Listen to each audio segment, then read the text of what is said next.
Hello students, welcome to my channel biological Adda. And आज हम करने जा रहे हैं चैप्टर 16 डाइजेशन एंड एब्जॉर्प्शन का पार्ट 2। पार्ट 1 हमने कंप्लीट कर लिया था। एक बार बस 2 मिनट के अंदर अंदर हम देख लेते हैं कि पार्ट 1 में हमने क्या क्या किया था, ताकि हमारा एक फ्लो बन जाए पार्ट 2 के लिए। ठीक है, तो चैप्टर 16 स्टार्ट होता था आपके बेसिक डेफिनेशन के साथ में। डेफिनेशन की थी हमने इसमें। डेफिनेशन के बाद में डाइजेस्टिव सिस्टम को स्टडी किया था। डाइजेस्टिव सिस्टम में माउथ टू एनस जितना भी था, alimentary canal and associated glands, उन्हें हमने स्टडी किया था। Buccal cavity, oesophagus, then stomach, small intestine, large intestine, then rectum, anus, और एसोसिएटेड ग्लैंड्स कौन कौन थी salivary glands, liver and pancreas. इन सबको हमने डिटेल में देखा था। ये सारा हमने पार्ट 1 में कंप्लीट कर लिया है। आई होप आप लोगों ने पार्ट 1 देख लिया होगा, तो आपको अच्छे से सारी चीजें क्लियर हो गई होंगी। विली, लैक्टियस, सब कुछ हमने किया हुआ है। और हमें इस पार्ट 2 में करना था डाइजेशन ऑफ फूड, क्योंकि हमने अच्छे से मशीनरी देख ली है जिसके थ्रू हम डाइजेस्ट कर रहे हैं। लेकिन वो मशीनरी वर्क कैसे करती है, डाइजेशन कैसे करती है, ये हम देखेंगे अब पार्ट 2 में। क्लियर? तो start with the first line. The process of digestion, एक सेकेंड, हाँ, the process of digestion is accomplished by mechanical and chemical process. कल यहीं से हमने चैप्टर पार्ट 1 स्टार्ट किया था और आज हम पार्ट 2 भी इसी के साथ, इसी लाइन के साथ स्टार्ट कर रहे हैं। इट मींस ये लाइन आपकी कितनी इंपॉर्टेंट है एनसीईआरटी की, कि डाइजेशन कैसा प्रोसेस है, mechanical as well as chemical process है। इससे पहले भी हमने यही लाइन पढ़ी थी, मैकेनिकल एंड बायोकेमिकल प्रोसेस है। ठीक है, तो ये एक इंपॉर्टेंट मार्क कर लो बेटा, ये हमें यहाँ पे एक पॉइंट मिल गया important, mechanical and biochemical process. Next है the buccal cavity performs 2 major functions. 1, mastication of food, पहला काम क्या करती है, मैस्टिकेशन ऑफ फूड का। नेक्स्ट काम करती है फैसिलिटेशन ऑफ स्वेलोइंग। ये दोनों काम कैसे किए जाते हैं? मैस्टिकेशन के काम में कौन हेल्प करता है? टीथ। टीथ भी अभी देखे थे हमने, 4 टाइप के टीथ थे जो क्रशिंग, कटिंग, हर चीज का काम कर रहे थे आपके। इस तरह से वो मैस्टिकेशन करते हैं। और उसके बाद swallowing of, facilitation of swallowing कैसे होता है? सलाइवा मिक्स कर दिया जाता है टंग की हेल्प से। टंग हम ऐसे घुमाते हैं ना, घुमा घुमा के उसमें क्या मिक्स करते हैं? सलाइवा। सलाइवा मिक्स करने से क्या हो जाता है? वो स्लाइमी हो जाता है थोड़ा सा। ठीक है, स्लाइमी होने से क्या होता है, वो आसानी से, उसमें थोड़ा सा म्यूकस भी मिक्स हो जाता है। म्यूकस कैसे होता है? चिकना होता है। वो आसानी से हमारी पतली सी, थिन सी इसोफेगस में मूव कर सकता है। ठीक है, the teeth and the tongue with the help of saliva masticate and mix up the food thoroughly। ठीक है, टीथ और टंग किस में मिक्स करते हैं फूड को? सलाइवा में। सलाइवा में क्या होता है? म्यूकस भी होता है। Mucus in saliva helps in lubricating and adhering the masticated food particles into a bolus। क्या बन गया अब? ये बिल्कुल लुगदी जैसा आपका जो निवाला खाया था आपने, वो एकदम अब कट पिट के, बिल्कुल पिस के, एकदम पतला चटनी जैसा जो बन रहा है, उसे क्या बोलेंगे हम? बोलस। ठीक है, इसे बोला जाता है बोलस। बोलस को हम निगल लेते हैं और ये फेरिंग्स के थ्रू इसोफेगस में चला जाता है। इस प्रोसेस को बोलते हैं डीग्लूटेशन। ठीक है, डीग्लूटेशन। The bolus is then conveyed into the pharynx and then into the esophagus by swallowing or deglutition। Clear? Important points mark करते हुए चला करिए। फर्स्ट पार्ट में भी मैंने आपसे बोला था, सेकंड पार्ट में भी बोल रही हूँ, सबको साथ साथ करते रहा करिए। The bolus further passes down through the esophagus by successive waves of muscular contraction। ये एक इंपॉर्टेंट पॉइंट आ गया, पेरिस्टाल्टिक मोमेंट।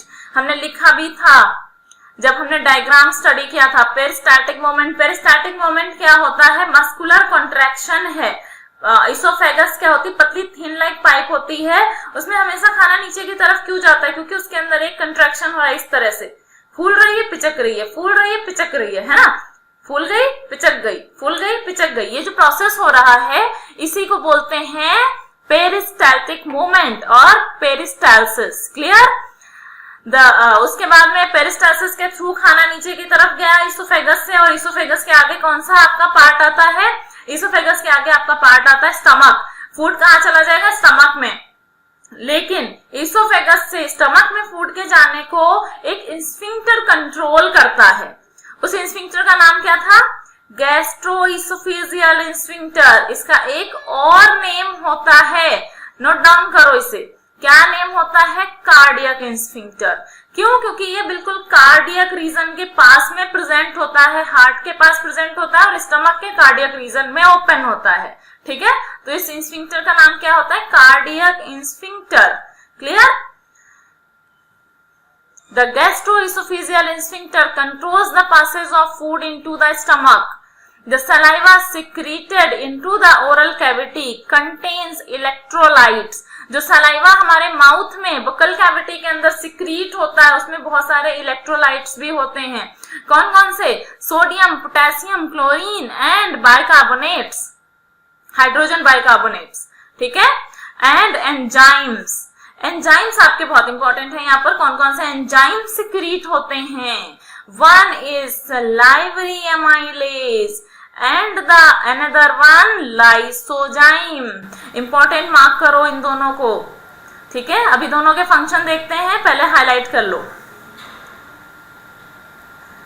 ठीक, लाइसोजाइम, सबसे पहले सलाइवरी एमाइलेज देखते हैं। सलाइवरी एमाइलेज का फंक्शन होता है पॉलीसेकेराइड को डाइसेकेराइड में ब्रेक करना। ठीक है, ये यानी कि किसका डाइजेशन करता है, स्टार्च का। स्टार्च का डाइजेशन करेगा एमाइलेज। लाइसोजाइम बैक्टीरियाज को किल करने का काम करता है। The chemical process of digestion is initiated in the oral cavity by the hydrolytic action of the carbohydrate splitting enzyme. Carbohydrate splitting enzyme, ये कौन सा है भाई, कार्बोहाइड्रेट स्प्लिटिंग एंजाइम ही सलाइवरी एमाइलेज है।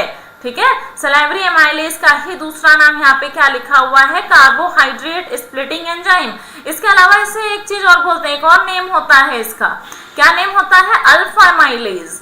क्या है, अल्फा एमाइलेज। अल्फा एमाइलेज इसे क्यों बोलते हैं, क्योंकि ये ब्रेक करता है अल्फा 1,4 ग्लाइकोसिडिक बॉन्ड को।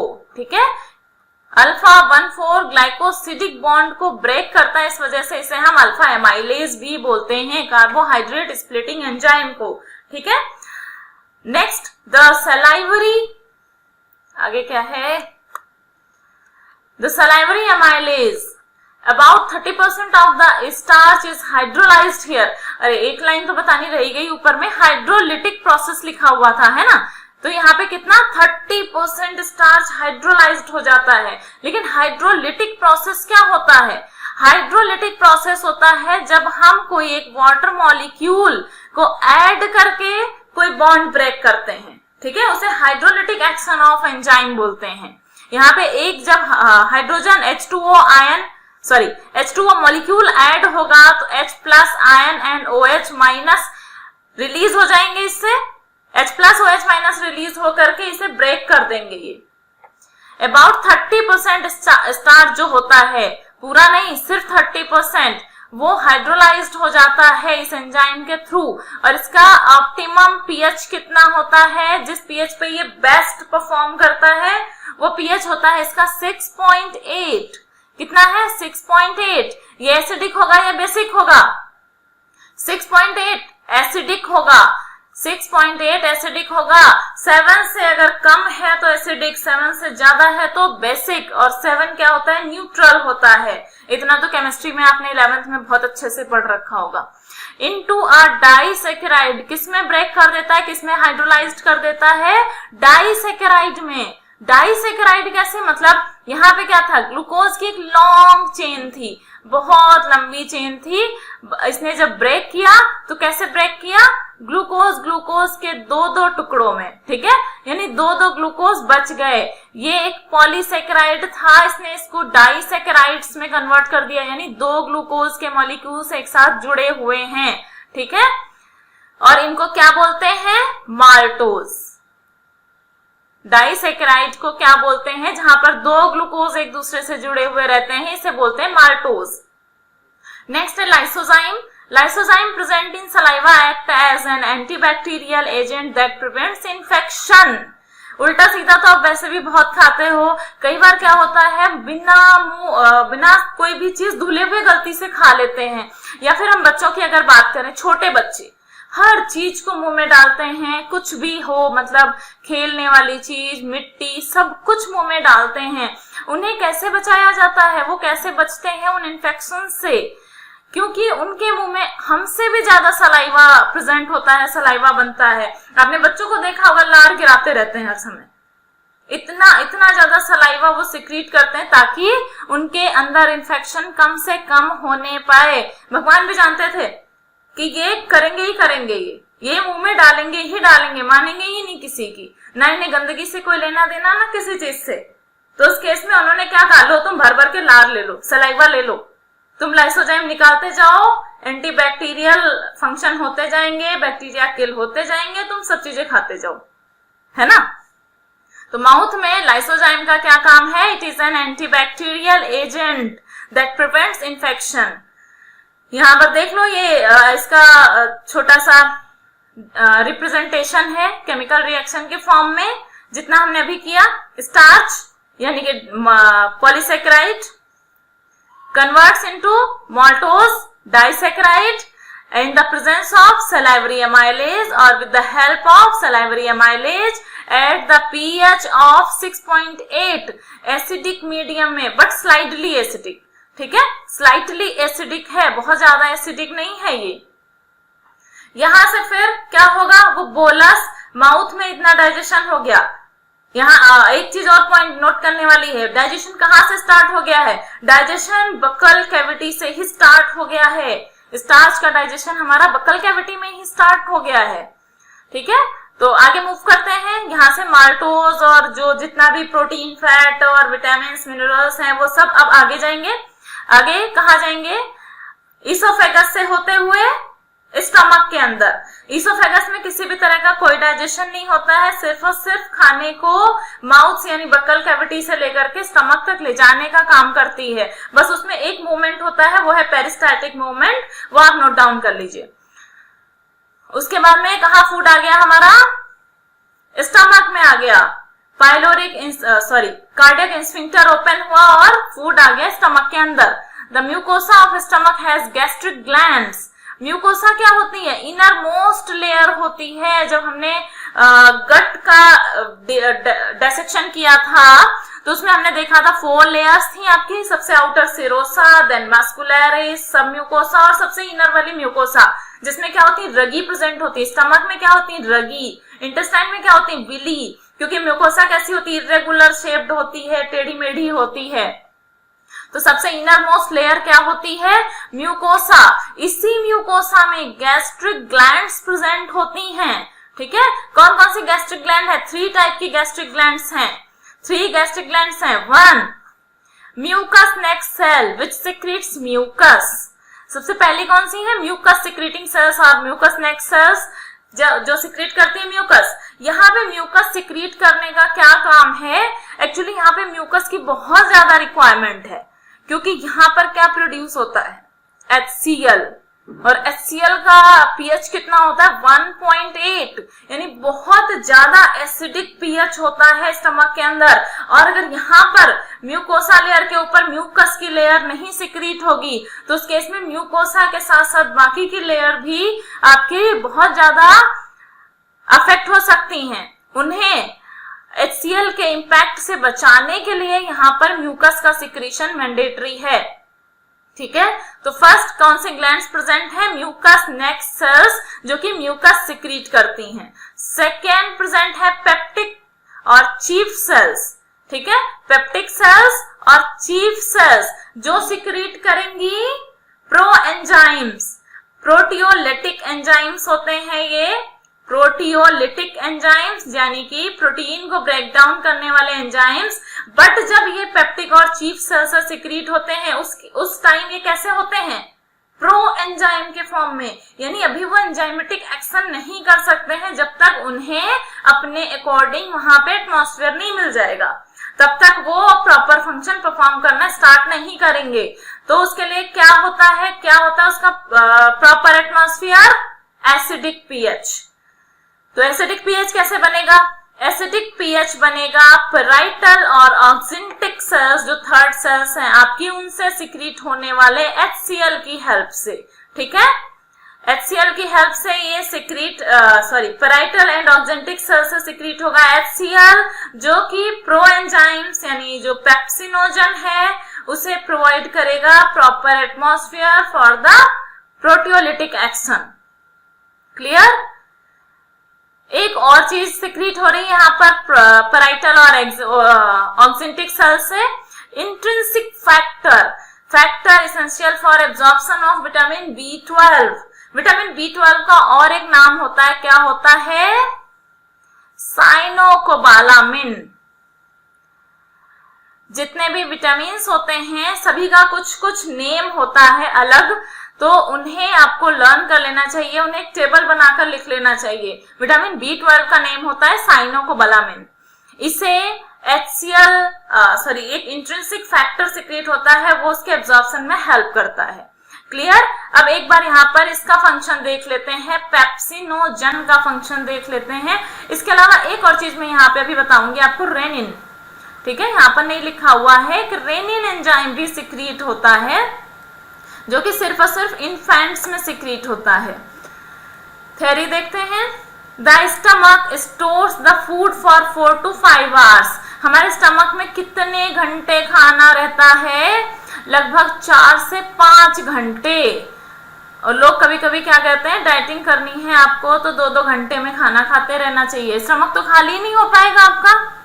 जो हमारी पुराना आयुर्वेदा था वो ज्यादा बेटर था, कम से कम 6 घंटे का गैप होना चाहिए खाने में। उसके कहने का क्या मतलब था, अब 4 से 5 घंटे तो हमारे स्टमक में खाना रह ही रहा है, फिर हमें बार बार खाने की क्या नीड है? कम से कम 6 घंटे बाद खाओगे तो आपका स्टमक कुछ देर खाली तो रहेगा। वो मस्कुलर पार्ट है, वो मस्कुलर जो मसल्स हैं वो श्रिंक एंड एक्सटेंड दोनों होंगी, तभी तो आपका प्रॉपर जो बॉडी है वो फंक्शन परफॉर्म कर पाएगी। तो खाना हमेशा 6 घंटे के गैप पे ही खाना चाहिए।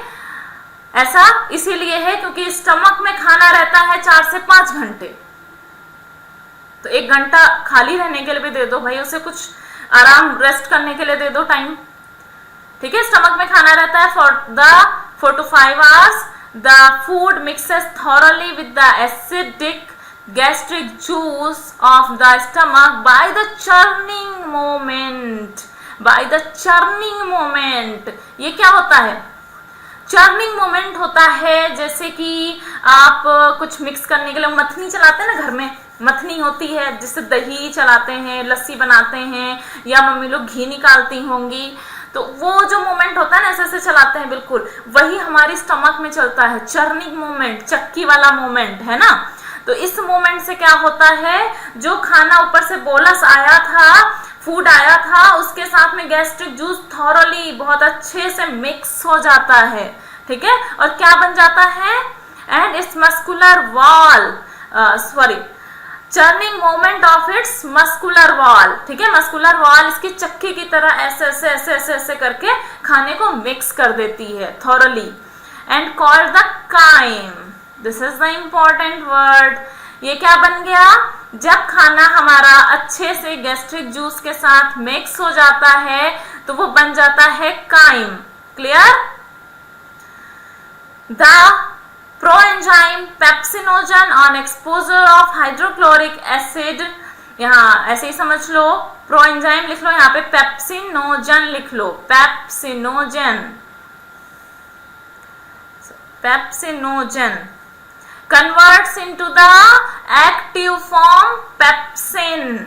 पेप्सिनोजन क्या है? इनएक्टिव फॉर्म है। इस प्रोटियोलिटिक एंजाइम की इनएक्टिव फॉर्म पेप्सिनोजन है और एक्टिव फॉर्म पेप्सिन है। और ये एक्टिव कब हुआ? जब मिला इसे HCl। HCl ने ऐसा क्या किया कि ये कन्वर्ट हो गया पेप्सिन में, इसने प्रोवाइड किया इसको optimum temperature, optimum pH, that is 1.8। ठीक है, कितना पीएच ऑप्टिमम होता है पेप्सिनोजन को पेप्सिन में कन्वर्ट करने के लिए?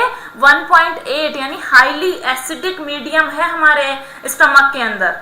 ठीक है, The proenzyme pepsinogen on exposure of hydrochloric acid gets converted into the active enzyme pepsin. ठीक है, The proteolytic enzyme of stomach, ये क्या है, स्टमक का प्रोटियोलिटिक एंजाइम है, यानी प्रोटीन का डाइजेशन करता है, प्रोटीन को कन्वर्ट करता है अमीनो एसिड्स में, प्रोटीन को कन्वर्ट करता है अमीनो एसिड्स में, क्या नाम है इसका, पेप्सिन। लेकिन पूरे प्रोटीन को नहीं कन्वर्ट करता है, कुछ परसेंट प्रोटीन को कन्वर्ट कर देता है, जैसे कि सलाइवरी एमाइलेज पूरे स्टार्च को कन्वर्ट नहीं कर रहा था, 30% स्टार्च का डाइजेशन कर रहा था वहां पर, उसी टाइप से। Into pepsin converts proteins into proteoses and peptones, ठीक है, पेप्टाइड्स में इन्हें कन्वर्ट करता है, प्रोटियोजेस एंड पेप्टोन्स में कन्वर्ट करता है, ठीक है, कुछ अमीनो एसिड एक साथ जुड़े हुए हैं, पेप्टोन्स एंड प्रोटियोजेस, इसको ऐसे हाईलाइट कर लो, ठीक है, हाईलाइट ही कर लेते हैं सीधे हम। Pepsin converts proteins into peptones and proteoses, peptides, peptide bond होता है इसलिए इनको हम पेप्टाइड्स बोलते हैं। ये जो हमने यहाँ पे बनाया है बीच बीच में इनके दो अमीनो एसिड्स के, इसे हम क्या बोलते हैं, पेप्टाइड बॉन्ड, ठीक है, इसे क्या बोलते हैं, पेप्टाइड बॉन्ड। बस पूरी तरह से डाइजेशन यहाँ पर प्रोटीन का नहीं हुआ है अभी। The mucus and bicarbonate, mucus and bicarbonate के अलावा यहाँ पे मैंने बोला था आपको रेनिन के बारे में बता दूंगी। रेनिन एक एंजाइम होता है जो कि सिर्फ और सिर्फ इन्फेंट्स में सिक्रीट होता है। इन्फेंट्स में क्यों सिक्रीट होता है, क्योंकि बचपन में क्या होता है, बच्चे सिर्फ दूध पीते हैं, 6 मंथ तक तो वो मिल्क ही सिर्फ पीते हैं, उसके बाद में कुछ और खाते हैं, बट उनका जो मेन फूड होता है वो मिल्क होता है। और मिल्क के डाइजेशन के लिए यहाँ पर मिल्क की कर्डलिंग के लिए रेनिन यूज होता है, ठीक है, कर्डलिंग ऑफ मिल्क। रेनिन का फंक्शन यही होता है, कर्डलिंग ऑफ मिल्क। एंड ये किस प्रोटीन का डाइजेशन करेगा, मिल्क में कौन सी प्रोटीन प्रेजेंट होती है, केसीन प्रोटीन, केसीन प्रोटीन का डाइजेशन करता है रेनिन एंजाइम, क्लियर। और ये सिर्फ और सिर्फ इन्फेंट्स में होता है, हम में ये प्रेजेंट नहीं होता है। नेक्स्ट लाइन देखते हैं, the mucus and bicarbonates present in the gastric juice play an important role in lubrication and protection of the mucosal epithelium from excoriation by the highly concentrated hydrochloric acid, ठीक है, जो mucosal epithelium है उसको क्या कर सकता है, एक्सकोरिएट कर सकता है HCl। तो वहां पे म्यूकस और बाइकार्बोनेट्स जो होते हैं प्रेजेंट गैस्ट्रिक जूस में, वो उसे एक्सकोरिएशन से बचाते हैं, क्लियर। नेक्स्ट लाइन देखते हैं इसमें, rennin, rennin is a proteolytic enzyme found in gastric juice of infants. यहाँ पे नोट डाउन करने वाली बात है, ये हमारे में नहीं पाया जाता है, रेनिन सिर्फ और सिर्फ इन्फेंट्स में प्रेजेंट होता है, विच helps in the digestion of milk protein, helps into the digestion of milk protein, that is casein, casein protein. A small amount of lipases are also secreted by the gastric glands. A small amount of lipases, ठीक है, lipases mainly यहाँ पर secrete नहीं होते, lipases हमारे mainly जो pancreatic juice होता है वहां से आते हैं, बट यहाँ पर कुछ क्वांटिटी में गैस्ट्रिक ग्लैंड्स में लाइपेजेस सिक्रेट होते हैं। लाइपेजेस का काम क्या है, फैट डाइजेशन, ठीक है, फैट का डाइजेशन करते हैं। आज तो हमने एक ही साइड सब कुछ लिख लिया, एक्चुअली इधर थोड़ा स्पेस ज्यादा दिख गया था मुझे, तो मैं इधर ही लिखती चली गई। Next para, various type of movements are generated by the muscularis layer of the small intestine. Muscularis layer second layer होती है, ऊपर से सबसे आउटर मोस्ट सिरोसा होती है, देन मस्कुलरिस लेयर होती है। मस्कुलरिस लेयर में हमने देखा था लॉन्गिट्यूडिनल मसल्स थी, सर्कुलर मसल्स थी, और स्टमक के अंदर एक और मस्कुलर की लेयर थी, कौन सी थी, ऑब्लिक मसल लेयर थी, ठीक है। लेकिन ऑब्लिक मसल लेयर सब जगह नहीं होती है, अगर हम स्मॉल इंटेस्टाइन की बात करें तो यहाँ पर सिर्फ 2 होंगी, longitudinal muscle layer and circular muscle layer, ठीक है। तो स्मॉल इंटेस्टाइन की जो मस्कुलरिस लेयर होती है वो डिफरेंट डिफरेंट टाइप के मूवमेंट्स करती है। These movements help through mixing up the food with various secretions in the intestine and thereby facilitate digestion. अगर हम देखें तो हम माउथ से जब भी खाना खाना स्टार्ट कर देते हैं ना, तो खाने के साथ जो वो मोमेंट होता है, चर्निंग मोमेंट और बहुत सारे मोमेंट्स, वो कंटिन्यूसली चलते रहते हैं. ठीक है, तो नेक्स्ट लाइन देखते हैं. The bile, pancreatic juice and the intestinal juice are the secretions released into the small intestine. small intestine में बहुत सारे secretions आते हैं, लेकिन फूड जो वहां से आया है, स्टमक से जो फूड हमारे स्मॉल इंटेस्टाइन में आया है, वो कैसा है? एसिडिक फूड आया है. और कहां से आया है? पाइलोरिक स्फिंक्टर से होते हुए डिओडिनम में आया है. ठीक है, पाइलोरिक स्फिंक्टर से होते हुए डिओडिनम में वो फूड एंटर किया है अभी अभी, और एसिडिक है, हाईली एसिडिक है. और ये एसिडिक खाना स्मॉल इंटेस्टाइन के डिओडिनम में नहीं डाइजेस्ट होगा. ठीक है, इसके लिए यहाँ पर क्या चाहिए होगा? स्टमक में तो ऑप्टिमम टेम्परेचर जो होता है वो 1.8 होता है, बट स्मॉल इंटेस्टाइन की अगर हम बात करें, स्मॉल इंटेस्टाइन इसकी अगर हम बात करें तो इसमें ऑप्टिमम टेम्परेचर जो होता है वो एल्कलाइन होता है, 7.8. ठीक है, एल्कलाइन, एल्कलाइन यानी बेसिक होता है. ठीक है, चलो देखते हैं ये बेसिक कैसे होगा. एसिडिक से बेसिक में पहले कन्वर्ट किया जाएगा. जब बेसिक में कन्वर्ट हो जाएगा तब जो हमारे इसमें एंजाइम्स प्रेजेंट होंगे वो उनको ऑप्टिमम पीएच मिलेगा और वो वर्क परफॉर्म करेंगे. ठीक है, तो बाइल, क्या क्या डिओडिनम में आ रहा है? बाइल जूस आ रहा है, पैंक्रियाटिक जूस आ रहा है, एंड इसके अलावा डिओडिनम की सब म्यूकोसल लेयर में ही इंटेस्टाइनल ग्लैंड्स प्रेजेंट हैं जिनसे सिक्रीट होता है इंटेस्टाइनल जूस. ये मैंने बताया था यहाँ पे कौन सी लेयर में प्रेजेंट होती हैं? सब म्यूकोसा लेयर में प्रेजेंट होती हैं यहाँ पर. ठीक है, सब म्यूकोसा लेयर में ग्लैंड्स प्रेजेंट होती हैं, और इन ग्लैंड से जो इंटेस्टाइनल जूस निकलता है उसे क्या बोला जाता है? सकस एंटेरिकस. ठीक है, क्या बोलते हैं? सकस एंटेरिकस. ओके, नेक्स्ट देखते हैं. Pancreatic juice and bile are released through the hepatopancreatic duct. ऊपर जो हमने डायग्राम देखा था पार्ट 1 में आपने किया होगा, हिपैटोपैंक्रियाटिक duct.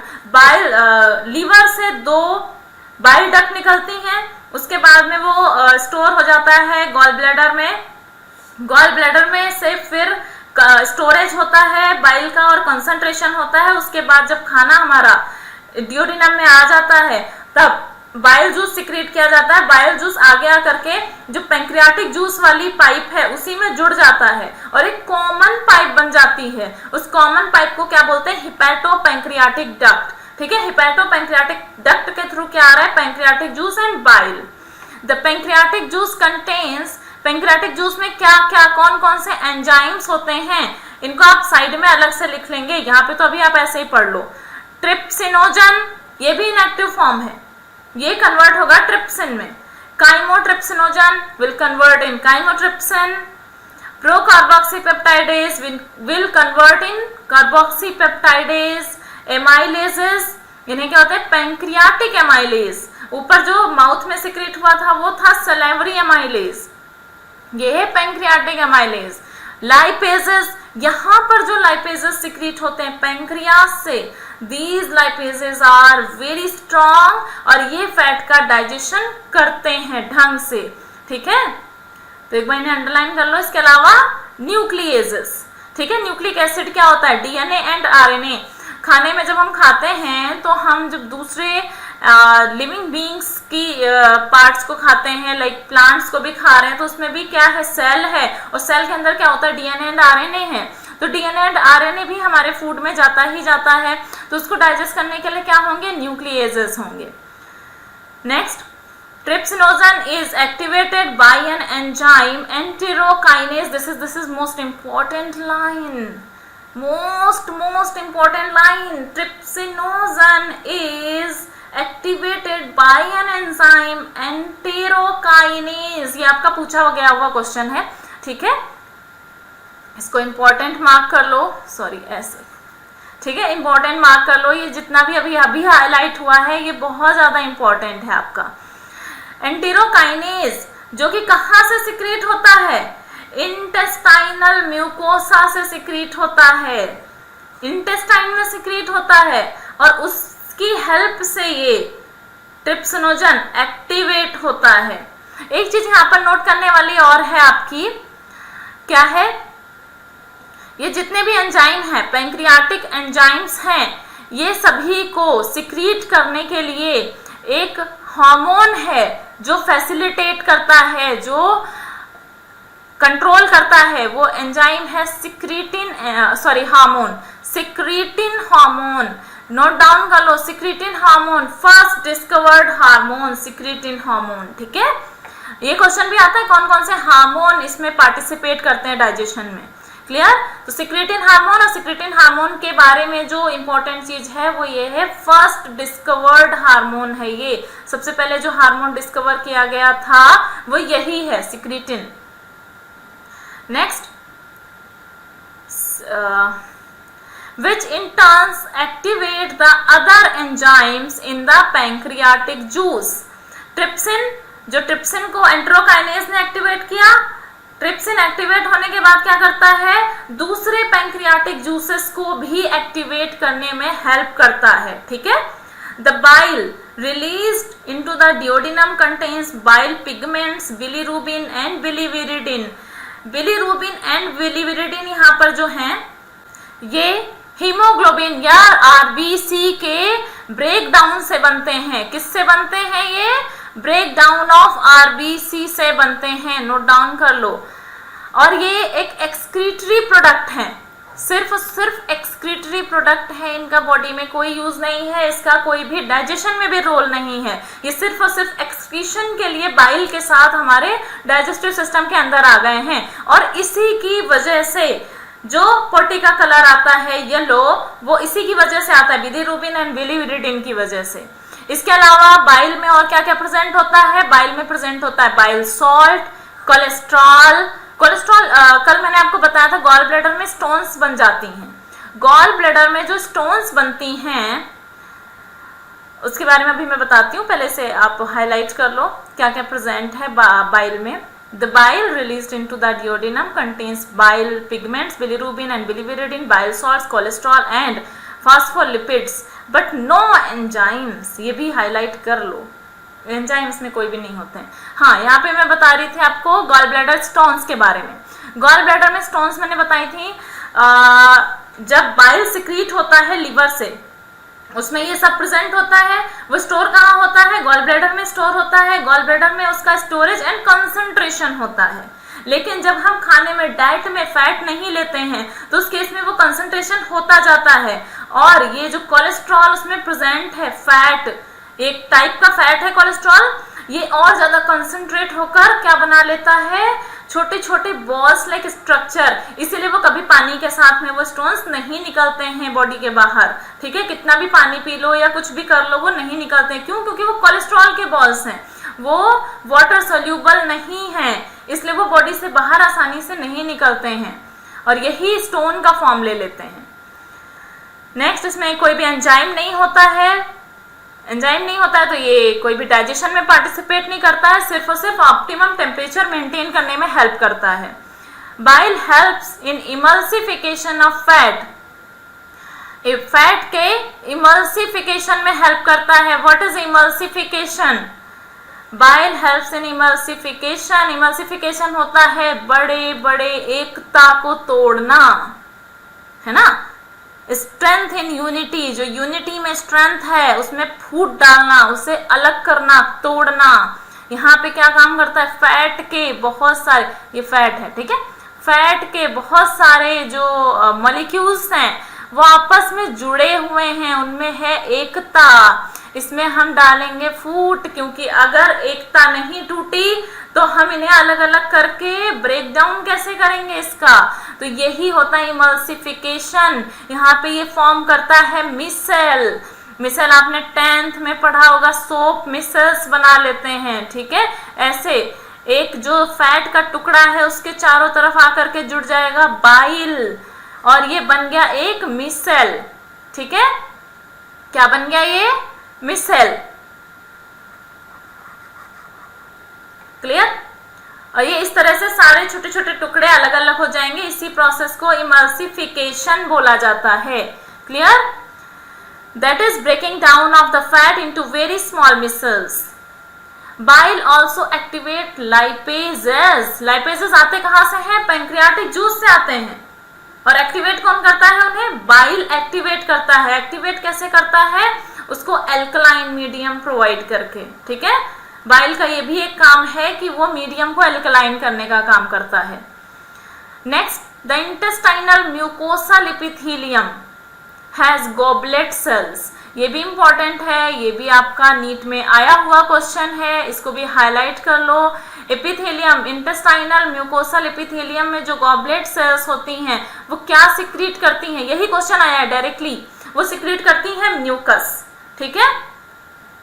Next, the secretions of the breast border cells of the mucosal along with the secretion of the goblet cell constitute the intestinal juice और succus entericus। intestinal juice का ही दूसरा नाम है succus entericus। This juice contains a variety of enzymes like disaccharides। इसमें क्या present होते हैं? Disaccharide. Maltose आया था माउथ से, हमारे जो डाइजेशन हुआ था पॉलीसेक्राइड का, उसने कन्वर्ट किया था डाइसेक्राइड में। लेकिन डाइसेक्राइड को भी हम एब्जॉर्ब नहीं कर सकते, हम उसको मोनोसेक्राइड में कन्वर्ट करेंगे तभी हम उसको एब्जॉर्ब कर पाएंगे। तो ये डाइसेक्राइडेजेस भी किसमें मिलते हैं? सक्कस एंटेरिकस में। एग्जाम्पल उसका एक माल्टेज दिया हुआ है, डाइपेप्टाइड्स, क्योंकि प्रोटियोजेस एंड पेप्टोन्स आए थे हमारे ऊपर से, तो इन्हें डाइपेप्टाइडेजेस से हम ब्रेक करेंगे। लाइपेजेस से फैट को डाइजेस्ट करेंगे, न्यूक्लियोसाइडेजेस से आरएनए एंड डीएनए को हम ब्रेक डाउन करेंगे। The mucus along with the bicarbonate form the pancreas protects the intestinal mucosa from the acid as well as provides an alkaline medium। कितना? Optimum temperature, मैं बार बार temperature क्यों बोल रही हूँ? PH को, ऑप्टिमम पीएच 7.8। 7.8 अगर mouth से हम देखना स्टार्ट करेंगे तो नीचे तक कितना सारा हमारा पीएच चेंज हो चुका है। माउथ में कितना था? 6.8। उसके बाद में इसोफेगस से होते हुए स्टमक में गया, स्टमक में कितना था? Highly acidic 1.8। उसके बाद अब जब डिओडिनम में आया है, स्मॉल इंटेस्टाइन का जो फर्स्ट पार्ट है, उसमें इसका पीएच कितना हो गया है? 7.8, यानी कि slightly alkaline. Clear? For enzymatic activities some mucosal glands, मैंने बताया कि जो इंटेस्टाइन में ग्लैंड्स प्रेजेंट होती हैं गॉबलेट सेल्स को छोड़ करके, जो ग्लैंड्स प्रेजेंट होती हैं वो सब म्यूकोसल लेयर में प्रेजेंट होती हैं। उन ग्लैंड्स को क्या बोलते हैं? Brunner's gland. Important, note down करो यहाँ पर। ठीक है, ऑल्सो हेल्प इन दिस। ठीक है, सब म्यूकोसल में प्रेजेंट जो ब्रूनर्स ग्लैंड है वो भी ऑप्टिमम पीएच गेन करने में हेल्प करती हैं। क्लियर? नेक्स्ट देखते हैं, जो आगे आपकी केमिकल रिएक्शंस के फॉर्म में लिखा हुआ है वो तो अभी फटाफट हो जाएगा, एक एक मिनट में, कुछ भी नहीं है उसमें, क्योंकि हमने जितना थ्योरी करनी थी हमने बहुत सारी थ्योरी कर ली है ऑलरेडी। देखो, proteins, proteoses and peptones, partially hydrolysed protein, ये सब पार्शियली हाइड्रोलाइज्ड प्रोटीन्स हैं। हाइड्रोलिटिक एक्शन मैंने बता दिया आपको, पार्शियली हाइड्रोलाइज्ड प्रोटीन है, यानी कंप्लीटली ब्रेकडाउन नहीं हुई है, कंप्लीट ब्रेकडाउन इनका नहीं हुआ है। अभी थोड़ा सा जो ब्रेकडाउन बचा है वो हम यहाँ स्मॉल इंटेस्टाइन के फर्स्ट पार्ट डिओडिनम में कर लेंगे। एक्चुअली यहाँ पर डिओडिनम में 99% डाइजेशन हमारा कंप्लीट हो जाएगा। उसके आगे जो बचेगा वो बचेगा एब्जॉर्प्शन, और एब्जॉर्प्शन के बाद एसिमिलेशन और इजेशन। ठीक है, तो अभी हम डाइजेशन कंप्लीट करने वाले हैं। यहाँ पर डाइजेशन में जो स्टमक से नीचे गया था खाना, उसमें क्या था? प्रोटीन्स थे, पेप्टोन्स थे, प्रोटियोजेस थे। उन्हें पैंक्रियाटिक जूस से निकलने वाले trypsin enzyme, chymotrypsin and carboxypeptidase की हेल्प से किसमें ब्रेक किया जाएगा? डाइपेप्टाइडेज में। ठीक है, डाइपेप्टाइडेज को सकस एंटेरिकस से निकलने वाले एंजाइम, मैंने ऐसा ही लिख दिया, ऐसा ही नहीं लिखना आपको क्योंकि आप जाओगे भूल, इसलिए पूरा लिखो सकस एंटेरिकस, ठीक है, सॉरी SE, सकस एंटेरिकस, सकस एंटेरिकस लिखना है आपको, पूरा आलस से नहीं करना है बिल्कुल भी, ठीक है। सकस एंटेरिकस की हेल्प से ये किसमें ब्रेक हो जाएगा, एमिनो एसिड के मॉलिक्यूल्स में, ठीक है, छोटे छोटे अमीनो एसिड्स में, जिनको हमारी इंटेस्टाइन एब्सॉर्ब कर लेगी, ठीक है, small intestine. Carbohydrates in the chyme are hydrolyzed by pancreatic amylase into disaccharides। 30% तो डाइसेक्राइड्स ऑलरेडी हो गया था माउथ में ही, बचा हुआ नीचे हो जाएगा, यहाँ डाइसेक्राइड में कन्वर्ट हो जाएगा। Polysaccharide starch with the help of pancreatic amylase will convert into the disaccharide. Glucose glucose, दो ग्लूकोज आपस में जुड़े रहेंगे जिससे हम बोलेंगे डाइसेक्राइड। और ये डाइसेक्राइडेजेस की हेल्प से, जो एक एग्जाम्पल हमारा दिया हुआ था माल्टेज, उसकी हेल्प से ग्लूकोज में ब्रेक हो जाएंगे। हम यहीं पर उसको कंप्लीट भी करिए ले रहे हैं। ये काम जो है ये सकस एंटेरिकस का है, ये काम जो हम आगे लिख रहे हैं, ये जो रिएक्शन कंप्लीट कर रहे हैं, ये सकस एंटेरिकस का है। अभी आगे ये भी आएगा, हम उसको फिर फटाफट करेंगे, ठीक है। Fats are broken down by lipases with the help of bile into di and monoglycerides, ठीक है। बाइल क्या कर रहा है, उसको इमल्सिफिकेशन कर रहा है और लाइपेज को ऑप्टिमम पीएच प्रोवाइड कर रहा है for the conversion of fats into diglyceride and monoglyceride. Diglyceride and monoglyceride further convert किए जाएंगे सकस एंटेरिकस से निकलने वाले जूस लाइपेज के through into the glycerol and fatty acid, ठीक है। ग्लिसरॉल एंड फैटी एसिड में कन्वर्ट किए जाएंगे। ये हम साथ में इसलिए कर रहे हैं ताकि आपको समझ आ जाए कि हमारा फाइनल डाइजेशन कैसा हो रहा है और किस में कन्वर्ट हो रही है हमारी चीजें। Last न्यूक्लियेजेस। Nucleases in the pancreatic juice acts on the nucleic acid to form nucleotides and nucleosides। क्या बन रहे हैं यहाँ पे, nucleotide and nucleoside.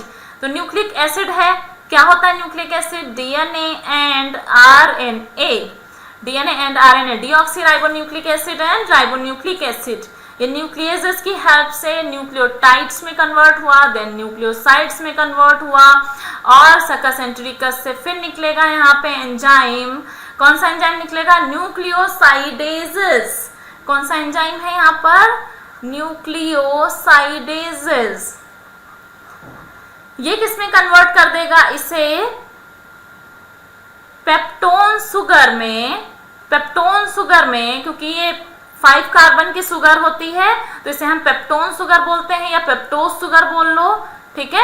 And plus nitrogenous basis में, इसमें नाइट्रोजिनस बेसिस होते हैं, नाइट्रोजिनस बेसिस में कन्वर्ट कर देगा।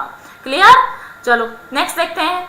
अब सर सकस एंटेरिकस का ही, हाँ छोटा हो गया पेज, बड़ा कर लेंगे हम इसे, और बड़ा, इतना बड़ा ठीक है, आई थिंक क्लियरली विजिबल होगा।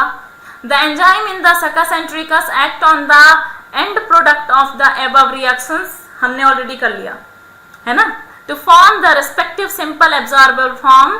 These final steps in digestion occur very close to the mucosal epithelium cells of the intestine, ठीक है। अब हम फाइनल डाइजेशन कर रहे हैं, ये जितना रिएक्शन यहाँ पे लिखा हुआ है ये बिल्कुल फाइनल है, इसके बाद अब कोई डाइजेशन नहीं होगा, अब सिर्फ और सिर्फ एब्जॉर्प्शन होगा बिली के थ्रू। Dipeptides will convert into the amino acid with the help of dipeptidases. Maltose will convert into the glucose by the help of maltase. Lactose, lactose sugar होती है किसमें, मिल्क की शुगर को हम लैक्टोज शुगर बोलते हैं, ठीक है। ये लैक्टेज की हेल्प से ग्लूकोज प्लस गैलेक्टेज में कन्वर्ट हो जाएगी, ठीक है। लैक्टोज शुगर जो होती है उसमें एक मॉलिक्यूल ग्लूकोज का होता है, दूसरा मॉलिक्यूल गैलेक्टोज का होता है, ठीक है। इसके अलावा एक और डाइसेक्राइड है सुक्रोज। सुक्रोज किसमें मिलता है, ये जो शुगर केन होता है, चीनी होता है, ऐसे प्लांट्स में सुक्रोज मिलता है। ये सुक्रेज की हेल्प से किसमें कन्वर्ट हो जाएगा, ग्लूकोज प्लस फ्रक्टोज में। इसमें एक मॉलिक्यूल ग्लूकोज का है और एक मॉलिक्यूल है फ्रक्टोज का, ये भी लर्न कर लो बेटा, ठीक है। ये एक माल्टोज हो गया, जो भी हमारे पॉलीसेक्राइड्स होते हैं, ये 3 टाइप के होते हैं, ये 3 जो हैं ये मोनोसेक्राइड्स इधर लिखे हुए हैं और इधर डाइसेक्राइड्स लिखे हुए हैं, ठीक है। ये डिफरेंट चीजों में मिलने वाले डाइसेक्राइड्स हैं। हमेशा जो पॉलीसेक्राइड की चेन होती है वो सिर्फ और सिर्फ ग्लूकोज की नहीं होती है, वो कभी कभी ग्लूकोज और गैलेक्टोज की भी हो सकती है, ग्लूकोज और फ्रक्टोज की भी हो सकती है, ठीक है। तो ये डाइसेक्राइड्स हैं, 3 इंपॉर्टेंट है आपके, नोट डाउन कर लो। माल्टोज क्या होता है, ग्लूकोज प्लस ग्लूकोज की चेन। लैक्टोज क्या होता है, ग्लूकोज प्लस गैलेक्टोज की चेन। सुक्रोज क्या होता है, ग्लूकोज प्लस फ्रक्टोज की चेन। और फ्रक्टोज को हम बोलते हैं फ्रूट सुगर, फ्रक्टोज को क्या बोला जाता है, फ्रूट सुगर, क्लियर। लास्ट है न्यूक्लियोटाइड्स, न्यूक्लियोसाइड्स में कन्वर्ट हुए, nucleosides plus sugar and bases में कन्वर्ट हो गए। यहाँ पे पेप्टोन सुगर होती है और नाइट्रोजिनस बेसेस होते हैं। उसके बाद डाई एंड मोनोग्लिसराइड्स लाइपेजेस की हेल्प से फैटी एसिड एंड ग्लिसरॉल में फाइनली ब्रेक डाउन हो गए। नेक्स्ट है the break down of biomolecules. The break down of biomolecules mentioned above occur in the duodenum region of the small intestine. ये सब जो इतनी कहानी हुई वो कहाँ हुई, डिओडिनम में हुई, यानी बहुत सारा डाइजेशन हमारा कहाँ होता है, डिओडिनम में होता है। The simple substances thus formed are absorbed in the jejunum and ileum। सबसे ज्यादा एब्जॉर्प्शन कहाँ होता है, इलियम में, क्योंकि यहाँ पर विली बहुत ज्यादा हाईली कंसंट्रेटेड फॉर्म में होती हैं, ठीक है। मोस्ट एब्जॉर्प्शन कहाँ होता है, विली में, ठीक है।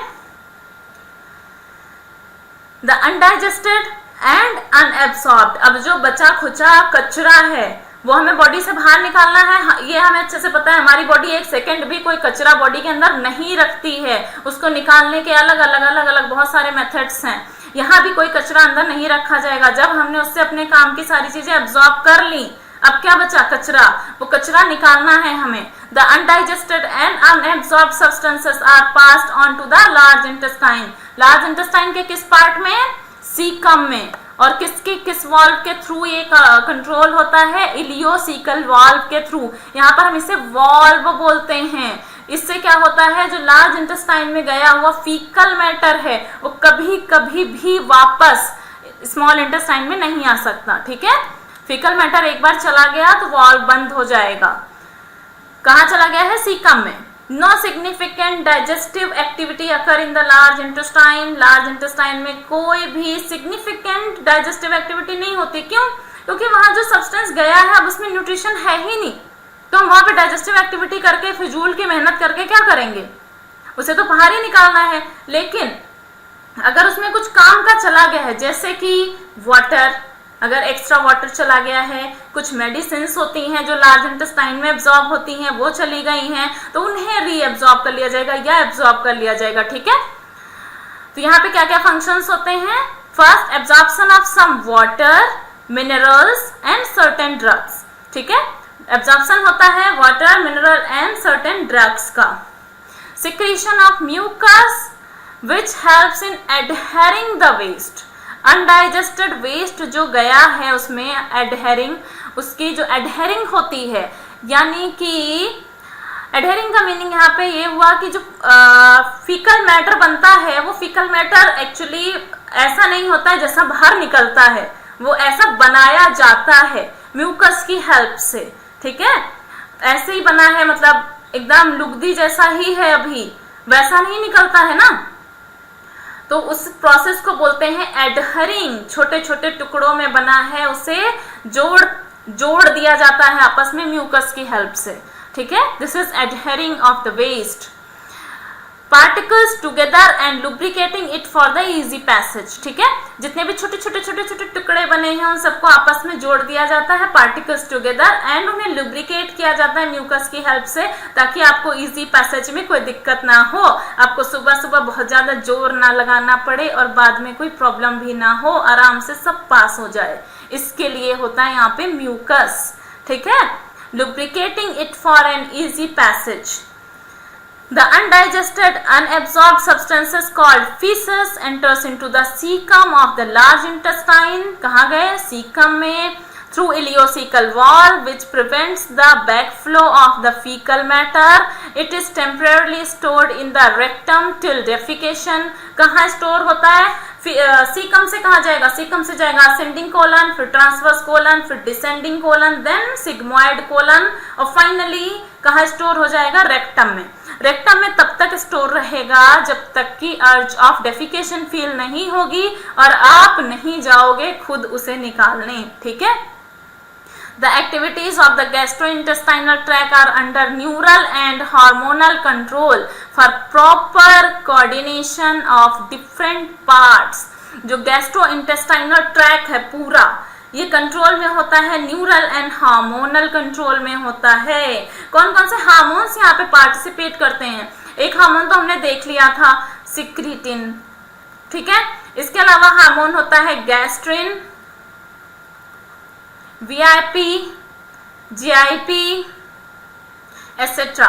ये सारे हार्मोन यहाँ पे पार्टिसिपेट करते हैं और न्यूरल कंट्रोल भी होता है, नर्वस सिस्टम इसे कंट्रोल करता है। जब भी हार्मोनल एक्टिविटी आ जाती है, कहीं ना कहीं हार्मोन्स और जो न्यूरल एक्टिविटी है वो एक दूसरे के कोऑर्डिनेशन में काम करता है। ठीक है, तो यहाँ पर भी ये कोऑर्डिनेशन में हेल्प करता है। द साइट, स्मेल एंड और the presence of food in the oral cavity can stimulate the secretion of saliva, gastric and intestinal secretion are also similarly stimulated by the neural signals.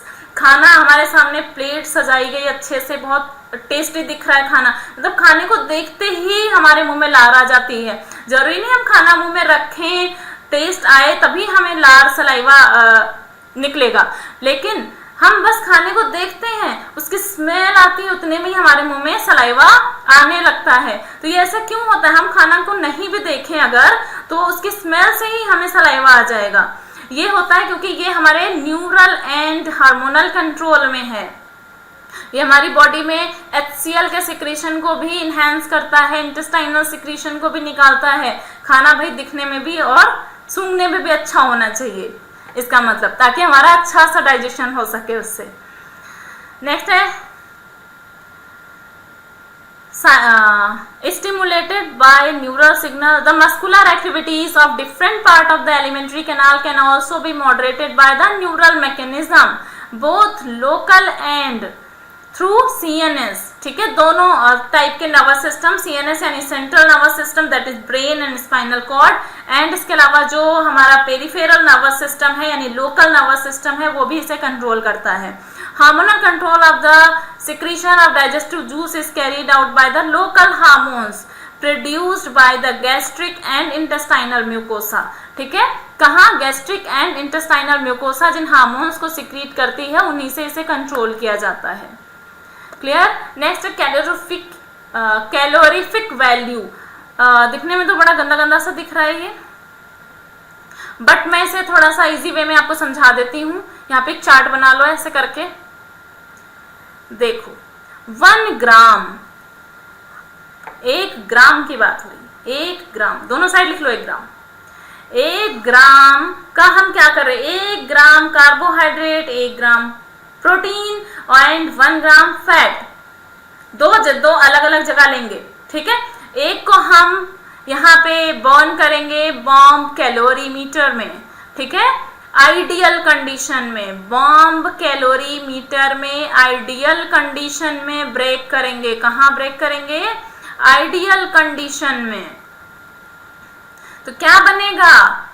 1 gram carbohydrate से कितनी energy निकलेगी? 1 gram of protein से कितनी energy निकलेगी? 1 gram of fat से कितनी energy निकलेगी? देख लो यहाँ पर लिखा हुआ है आपका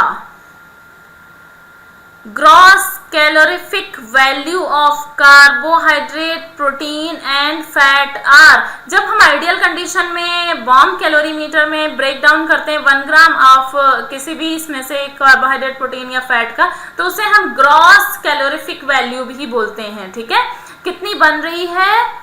4.1 kilo calorie, 4.1 kilo calorie carbohydrate से, प्रोटीन से बन रही 5.65 किलो कैलोरी एंड 9.45 फैट से बन रही है। ठीक है, किलो कैलोरी। क्लियर? अब दूसरी कंडीशन क्या होती है जो हमारी बॉडी के अंदर है। हमारी बॉडी के अंदर भी तो हो रहा है इसका डाइजेशन सभी का, और उससे हम क्या निकाल रहे हैं? Calorie, energy. तो हमारी बॉडी के अंदर जो आइडियल कंडीशन है वो नहीं होती है, तो यहाँ पर जो बनेगा वो होगी हमारी कैलोरी, यानी कि फिजियोलॉजिकल वैल्यू। ठीक है, ये क्या हो गई? आइडियल कंडीशन में उसकी ग्रॉस कैलोरीफिक वैल्यू हो गई। अब हम लिखेंगे फिजियोलॉजिकल वैल्यू। बस यही इस पूरे पैरा में इन्होंने समझाने की कोशिश की है, और बहुत डिफिकल्ट लैंग्वेज लिखने की कोशिश की है, बट इतना डिफिकल्ट है नहीं बेटा ये। ठीक है, आप बहुत आसानी से इसे समझ सकते हो।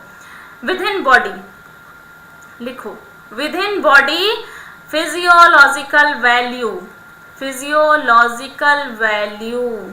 डायग्राम्स प्रैक्टिस करते रहते हो ना आप लोग? यहाँ पे भी लिखो 1 ग्राम कार्बोहाइड्रेट के बर्न होने से कितना बनेगा? 1 ग्राम ऑफ प्रोटीन के बर्न होने से, 1 ग्राम ऑफ फैट के बर्न होने से कितनी कितनी कैलोरी निकलेगी। लिखी हुई है यहाँ पे। कार्बोहाइड्रेट से 4 किलो कैलोरी, उसके बाद में फिर प्रोटीन से भी 4 kg कैलोरी।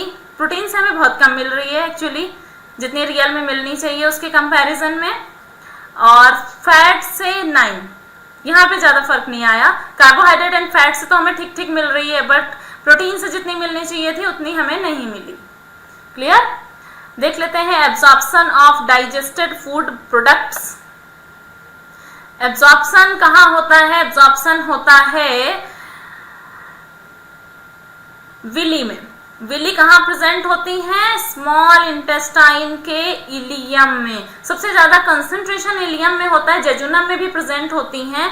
और विली का स्ट्रक्चर हमने ऊपर भी कर लिया था, ये बना लिया हमने 2 बड़ी बड़ी विली। यहाँ पे थोड़ा सा मैं पेन का कलर चेंज करती हूँ एक बारी, जल्दी से हो गया। ये ब्लड वेसल बना रही हूँ मैं यहाँ पे। ठीक है, ये हो गई आपकी ब्लड वेसल्स। ये कैपिलरीज में ब्रेक हो जाती हैं, इसमें बहुत सारी छोटी छोटी कैपिलरीज में ब्रेक हो जाती हैं। और यहाँ पर एक चीज और प्रेजेंट होती है, लैक्टियल्स। लैक्टियल्स क्या होती हैं? इस तरह की लिम्फ वेसल्स होती हैं। ठीक है, अभी लैक्टियल्स का भी यूज देखेंगे। यहाँ पे लैक्टियल का क्या यूज है, या कि विली का स्ट्रक्चर हो गया, मोटा मोटा स्ट्रक्चर हो गया, बेसिक सा। एक सेकेंड, हाँ ठीक है, ये विली का स्ट्रक्चर हो गया। इसमें देखते हैं, absorption is the process by which the end product of digestion pass through the intestinal mucosa into the blood और लिम्फ। ब्लड और लिम्फ, इन 2 जगहों पर एब्जॉर्प्शन हो जाता है। एब्जॉर्प्शन कैसे होता है? एक्टिव, पैसिव या फैसिलिटेटेड मेथड से हो सकता है डाइजेशन, एब्जॉर्प्शन। एब्जॉर्प्शन क्यों रिक्वायर्ड है भाई? इतनी मेहनत की है हमने, ऊपर से नीचे तक हमने चक्की चलाई है, इतनी मेहनत की है। किस लिए मेहनत की है? ताकि हमें प्रोडक्ट मिले, रिजल्ट मिले, जिससे हम एनर्जी बना पाए, है ना। रात दिन मेहनत करके अगर हम 4 पैसे कमाते हैं तो उसको उड़ाने का भी तो मौका मिलना चाहिए, खर्चे करने का भी मौका मिलना चाहिए, तभी मजा आएगा। तो इतना हमने चक्की चलाई है अपने पूरे शरीर में, इतना मेहनत की है, पूरा शरीर घुमाया है, स्टमक में चक्की चलाई, चर्निंग मूवमेंट हुआ है, तो उस केस में हमें उसका रिजल्ट मिलेगा न्यूट्रिएंट्स के फॉर्म में। और न्यूट्रिएंट्स को एब्जॉर्ब करके हम ब्लड में ले जाएंगे और पूरी बॉडी में लेकर जाएंगे, जिससे हमें एनर्जी मिलेगी। ठीक है, यही यूज है एब्जॉर्प्शन का, इसीलिए एब्जॉर्प्शन करना जरूरी है, इसीलिए हम डाइजेशन कर रहे थे। ठीक है, ब्लड एंड लिम्फ में, इंटेस्टाइनल म्यूकोसा के ब्लड एंड लिम्फ में ये एब्जॉर्प्शन किया जाता है। It is carried out bye passive, active और फैसिलिटेटेड ट्रांसपोर्ट मैकेनिज्म। ये किसी भी मेथड से हो सकता है। पैसिवली यानी कि कंसंट्रेशन ग्रेडियंट की हेल्प से, एक्टिव एटीपी यूज करके हम इसे जबरदस्ती खींच लेंगे, फैसिलिटेटेड यानी कि किसी दूसरे हार्मोन या किसी इलेक्ट्रोलाइट की हेल्प से हम उन्हें स्मॉल इंटेस्टाइन से ब्लड में ले आएंगे। ठीक है, तो देखते हैं small amounts of monosaccharides like glucose, amino acid and some electrolytes like chloride ion are generally absorbed by the simple diffusion, यानी कि पैसिवली डिफ्यूज हो जाते हैं ब्लड वेसल में। क्योंकि यहाँ पे कंसंट्रेशन ग्रेडियंट का मामला देखें तो कंसंट्रेशन ग्लूकोज का कहाँ ज्यादा होगा, स्मॉल इंटेस्टाइन के अंदर। तो अगेंस्ट कंसंट्रेशन चीजें मूव करती हैं, डिफ्यूजन में यही होता है ना, जिधर कंसंट्रेशन ज्यादा है उधर से कम कंसंट्रेशन की तरफ मूव करते हैं। तो ग्लूकोज, अमीनो एसिड, इलेक्ट्रोलाइट्स, इन सब का कंसंट्रेशन कहाँ ज्यादा है, इंटेस्टाइन के अंदर, तो वहां से कहाँ मूव कर जाएंगे, ब्लड के अंदर मूव कर जाएंगे इजिली। ठीक है, लेकिन जब ये कंसंट्रेशन ग्रेडियंट चेंज हो जाएगा तब क्या होगा, एक्टिव ट्रांसपोर्ट होगा। तो ग्लूकोज, एमिनो एसिड्स, कुछ इलेक्ट्रोलाइट्स लाइक सोडियम वगैरह का एक्टिव ट्रांसपोर्ट भी होता है। ठीक है, उसके बाद फैसिलिटेटेड ट्रांसपोर्ट की बारी आती है। थ्योरी पे देखते चलते हैं साथ में। The passage of these substances into the blood depends upon the concentration gradient. जो भी मैं बताया था, डिफ्यूजन में कंसंट्रेशन ग्रेडियंट का ही बहुत बड़ा रोल होता है। However, some substances like glucose and amino acid are absorbed with the help of carrier proteins. Carrier proteins की हेल्प से जब होगा ट्रांसपोर्ट तो इसे बोलेंगे फैसिलिटेटेड ट्रांसपोर्ट। ठीक है, this mechanism is called the facilitated transport.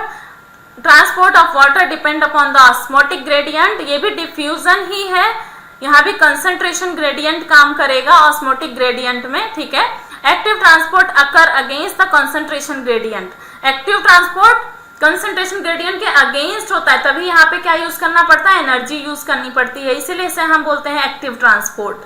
ठीक है, and hence required energy various nutrients like amino acid, monosaccharide like glucose, electrolytes like sodium are absorbed into the blood by this mechanism. देखो सबके same name ही लिखे हुए हैं। Amino acid and glucose की बात करें तो उसके लिए हमने एक्टिव, पैसिव, फैसिलिटेटेड तीनों टाइप के मेथड्स को यूज किया। कुल मिला के कहने का मतलब है कैसे भी हम एब्जॉर्ब करेंगे, लेकिन हम पूरा एब्जॉर्ब करेंगे। जितना भी हमने डाइजेस्ट करके न्यूट्रिएंट्स को अलग किया है वो सारे के सारे न्यूट्रिएंट्स एब्जॉर्ब किए जाएंगे, चाहे जैसे किए जाएं, चाहे जो मेथड उसको अडॉप्ट करना पड़े। ठीक है, नेक्स्ट लाइन, नेक्स्ट पैरा देख लें। फैटी एसिड्स एंड ग्लिसरॉल, यहाँ पे ये इंपॉर्टेंट है बेटा, ये ब्लड में एब्जॉर्ब नहीं होता है। ठीक है, इसलिए ये इंपॉर्टेंट है। Fatty acid and glycerol being insoluble can not be absorbed into the blood stream. ठीक है, ये कहाँ एब्जॉर्ब होगा, ये एब्जॉर्ब होगा, ये जो मिसल्स हैं ये पहले तो म्यूकोसल एपिथेलियम में चले जाएंगे, इंटेस्टाइनल म्यूकोसा के अंदर चले जाएंगे, और वहां पे क्या होगा, इनके ऊपर प्रोटीन का कवर चढ़ा दिया जाएगा जिसे बोला जाएगा काइलोमाइक्रॉन्स। ठीक है, क्या है, they are first incorporated into small droplets called micelles. Micelles में कन्वर्ट हो गए थे, छोटे छोटे मिसल्स बन जाएंगे which move into the intestinal mucosa. Intestinal mucosa में चले जाएंगे and they are reformed into small proteins coated fat globules called the chylomicrons. Important note down करो, यहाँ पर इसे हाईलाइट करो काइलोमाइक्रॉन्स को। ठीक है, हाँ काइलोमाइक्रॉन्स, इसे इंपॉर्टेंट नोट डाउन करो यहाँ पर। विच आर ये स्ट्रक्चर अगर हम बनाएं तो ये कुछ ऐसा बनेगा। ये फैट का मिसेल है, ठीक है, मिसेल है, और इसके ऊपर क्या है, ये प्रोटीन का कवर है। ठीक है, ये बन गया हमारा chylomicron which are transported into the lymph vessel.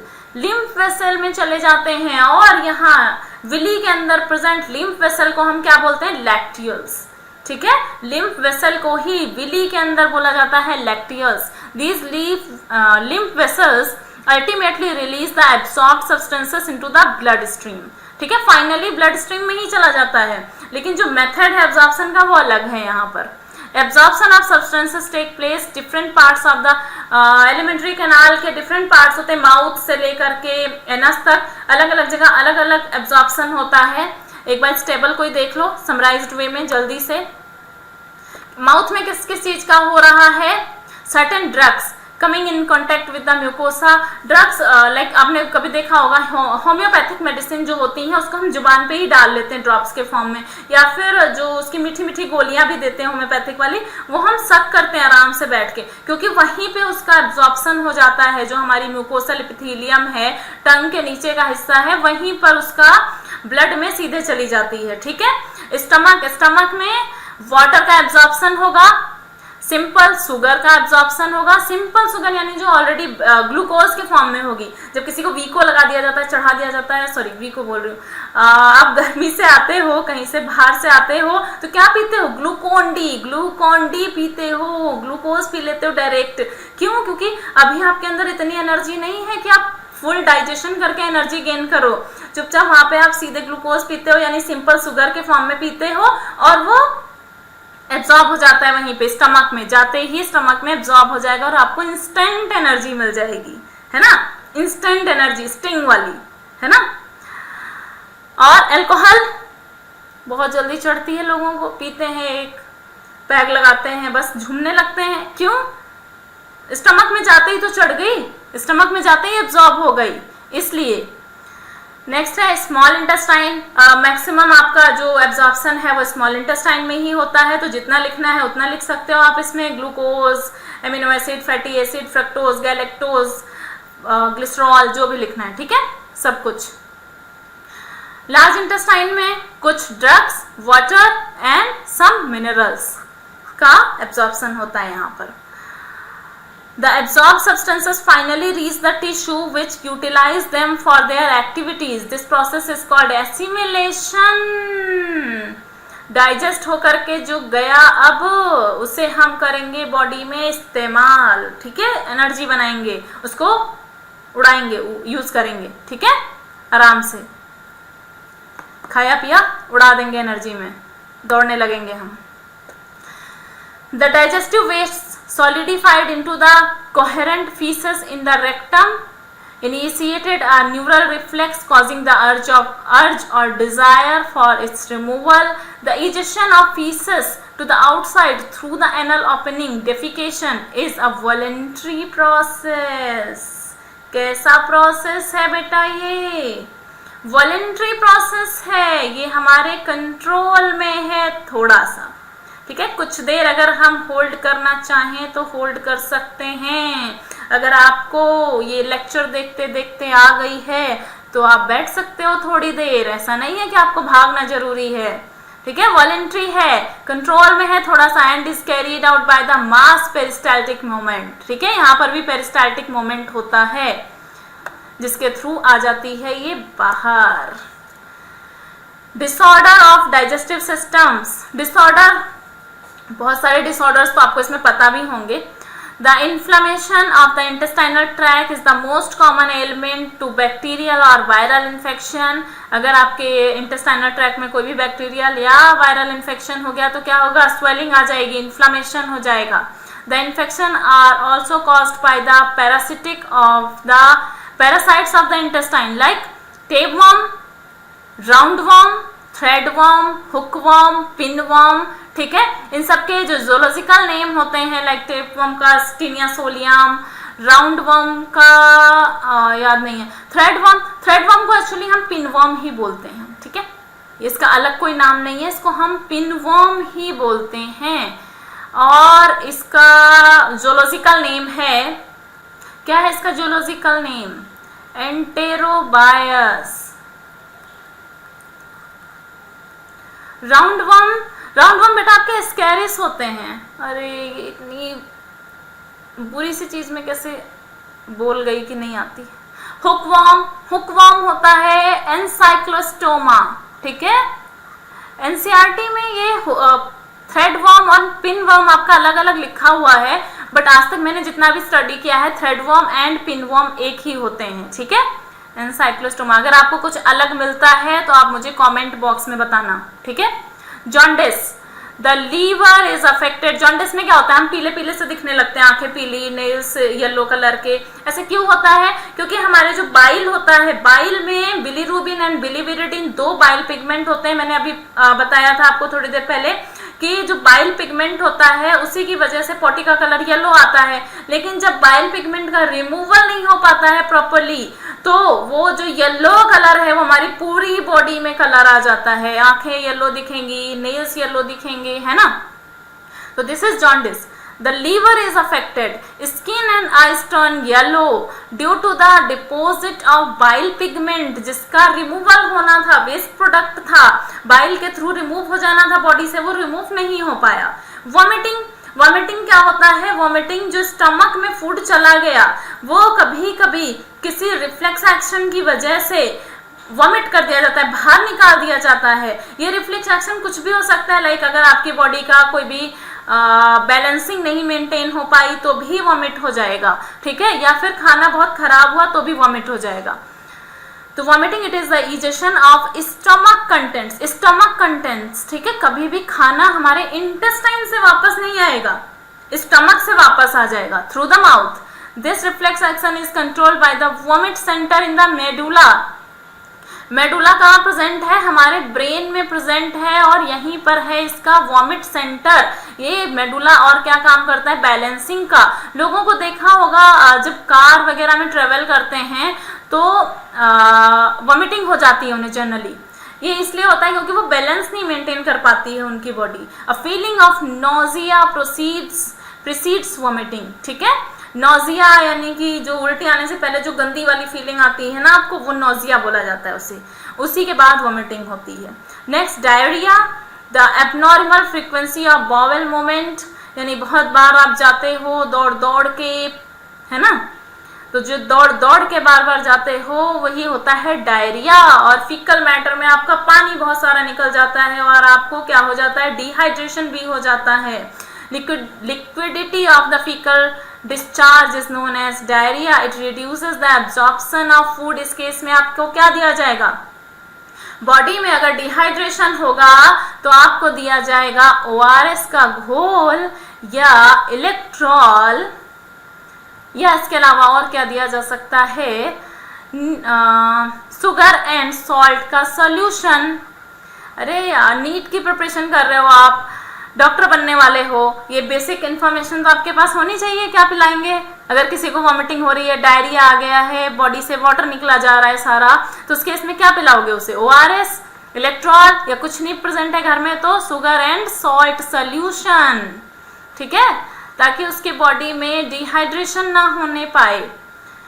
Next है कॉन्स्टिपेशन। जब आप जाते हो बहुत जोर लगाते हो लेकिन कुछ हो नहीं पाता है। In constipation, the feces are retained within the colon as the bowel movement occur irregularly. कहाँ रुक गया है? ये भी तो देखो, रेक्टम में ही नहीं, कोलन में ही रह गया वो, रेक्टम में नहीं गया, कोलन में ही रह गया और bowel movement irregular हो गया। नेक्स्ट है इंडाइजेशन। इंडाइजेशन क्या होता है? जब आप डाइजेस्ट प्रॉपरली नहीं कर पाते हो कुछ भी, इससे क्या होता है? आपको पेट भरा भरा सा लगता है, आपको भूख नहीं लगती है ठीक से। ऐसा क्यों होता है?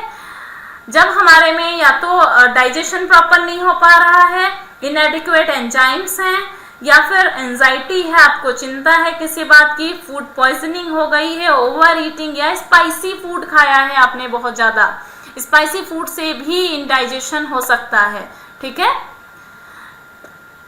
पैम, प्रोटीन एनर्जी माल न्यूट्रिशन। फुल फॉर्म क्या है इसकी? प्रोटीन एनर्जी माल न्यूट्रिशन। नीचे लिखी हुई है, लिखने की जरूरत नहीं है हमें। प्रोटीन एनर्जी माल न्यूट्रिशन ये क्या होता है? जो हमारे जैसे कंट्रीज हैं या और ज्यादा कम डेवलप्ड कंट्रीज हैं, डाइटरी डिफिशियंसी वहां पर बहुत ज्यादा होती है, बहुत अच्छा खाना नहीं खाते हैं, थोड़ा सा प्रॉब्लम्स ज्यादा होती हैं खाने को लेकर के, तो डाइटरी डिफिशियंसी है ये। Dietary deficiency of protein and total food calorie are widespread in many underdeveloped countries of South and Southeast Asia. इसमें इंडिया भी आता है, आपका इंडिया इंक्लूडेड है। South America and West and Central Africa. PEM की full form लिखे, may affected large section of the population during drought हो जाए या फैमीन और पॉलिटिकल टर्मोइल, ठीक है, बहुत ज्यादा पॉलिटिकल चेंजेस भी इन चीज़ें के लिए रिस्पॉन्सिबल हैं, क्योंकि गवर्नमेंट बहुत सारी पॉलिसीज बनाती है जिनके थ्रू भी चीज़ों को कंट्रोल मतलब किया जाता है, ठीक है। This happened in Bangladesh during the liberation war. Liberation war कब हुआ था, ये तो जनरल नॉलेज का क्वेश्चन हो गया, खैर कोई बात नहीं। 1971 में लिबरेशन वॉर हुआ था, बांग्लादेश अलग कंट्री बन गया था 1971 में। And in Ethiopia during the severe drought in mid 80s, ठीक है, मिड 80s में इथियोपिया में जब ड्रॉट आया था तो इस तरह की कंडीशन वहाँ पे बहुत ज़्यादा हैवी हो गई थी, मतलब लोग भूखमरी से मरने तक लगे थे। PEM affects infants and children to produce marasmus and kwashiorkor. दो डिजीजेस यहाँ पे नोट डाउन करने वाली हैं आपकी। मरासमस, मरासमस में एक वर्ड आ रहा है मरा, बस बिल्कुल एकदम मरियल सा जो बच्चा होता है ना, वो मरासमस का शिकार होता है। ये बिलो 1 ईयर के बच्चों में ये प्रॉब्लम ज्यादा होती है, बिलो 1 ईयर। क्यों? क्योंकि इनमें प्रोटीन प्लस कैलोरी डिफिशियंसी दोनों हो जाती हैं।